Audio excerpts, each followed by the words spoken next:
ဒီဘာတိစီတွေရောက်တယ်နောက်ပွဲဒီကြီးညာရမယ်အမက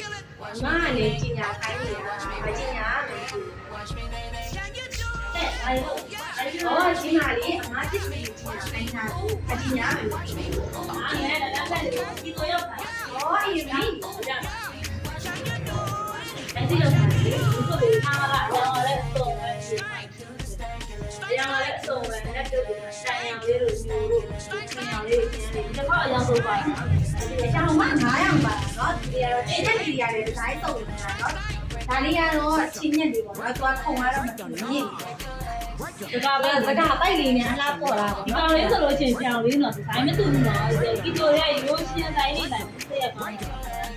အောင်ရလို့ပြောပိုက်တယ်။ နောက်ပြီးဒါလေးကတော့အပားလေးပေါ့เนาะသူကအသားလေးရတယ်တိတိလေးပေါ့เนาะသူကစီလို့လည်းကောင်းတယ်ပေါ့ပေါ့ပါပါနဲ့တောက်ကြီးကတော့အငိမ့်လေးပေါ့เนาะဒီက ဒါလေးဆိုရင်လည်းတော့ဒီဇိုင်းလေးကတမျိုးလေးလက်ခံလေးရိုးလေးတွေတော့ပြောတာ။ဒီဇိုင်းလေးတွေတိတ်ခတ်တာအခါမှဆက်ဆောက်တယ်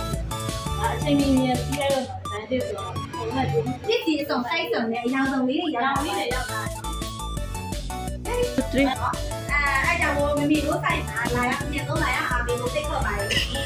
ဆိုင်လေးဆိုင်လေးဆိုပြီးပါ စာလေးစာကတော့စစ်ကောင်မလညာအောက်လမ်းမှာကြီးရွှေတောင်ရဲ့အနီးဆုံးနေရာမှာဆိုလို့ရှိရင်တော့ဆက်တော်ပါတယ်ဆက်တော်တဲ့ဝိုင်းမြစ်စာကိုစဲနာတဲ့တိုင်းအဲ့ဒီကိုလေးတစ်ခါထည့်လိုက်တော့မှရှိပါတယ်